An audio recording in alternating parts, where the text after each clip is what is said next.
കുവൈത്തിലെ ഇന്ത്യക്കാരുടെ എണ്ണം 10 ലക്ഷം കവിഞ്ഞു. കഴിഞ്ഞ വർഷത്തെ അപേക്ഷിച്ച് ഇന്ത്യക്കാരുടെ എണ്ണത്തിൽ 0.7% വർധനവാണ് ഉണ്ടായത്. Public authority four civil information പുറത്തിറക്കിയ ഏറ്റവും പുതിയ സ്ഥിതിവിവര കണക്കുകളാണ് ഇക്കാര്യം വ്യക്തമാക്കുന്നത്. പാസി പുറത്തിറക്കിയ കണക്കുകൾ പ്രകാരം കുവൈത്തികളുടെ എണ്ണത്തിലും വർധനവ് രേഖപ്പെടുത്തിയിട്ടുണ്ട്. കഴിഞ്ഞ വർഷത്തെ അപേക്ഷിച്ച് 1.3% വർദ്ധിച്ച് കുവൈത്തി ജനസംഖ്യ 15,67,983 വിദേശികളിൽ 1 ദശലക്ഷം ആളുകളുമായി ഇന്ത്യക്കാരാണ് മുന്നിൽ.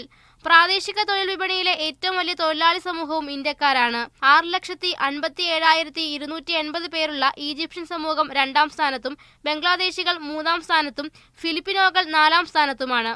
കഴിഞ്ഞ വർഷത്തെ അപേക്ഷിച്ച് ഈജിപ്ഷ്യൻ സമൂഹം 2% വർദ്ധിച്ചപ്പോൾ ബംഗ്ലാദേശികളുടെ ജനസംഖ്യയിൽ 6% വർധനവ് രേഖപ്പെടുത്തി. എന്നാൽ ഫിലിപ്പിനോകളുടെ ജനസംഖ്യയിൽ 16.3% ഗണ്യമായ കുറവാണ് കാണിക്കുന്നത്. സിറിയക്കാർ 5ാം സ്ഥാനത്തും ശ്രീലങ്കക്കാർ 6ാം സ്ഥാനത്തും സൗദികൾ 7ാം സ്ഥാനത്തുമാണ്. നേപ്പാളികൾ 8ാം സ്ഥാനത്തും പാകിസ്ഥാനികൾ 9ാം സ്ഥാനത്തുമാണ്. Media 1 Kuwait city.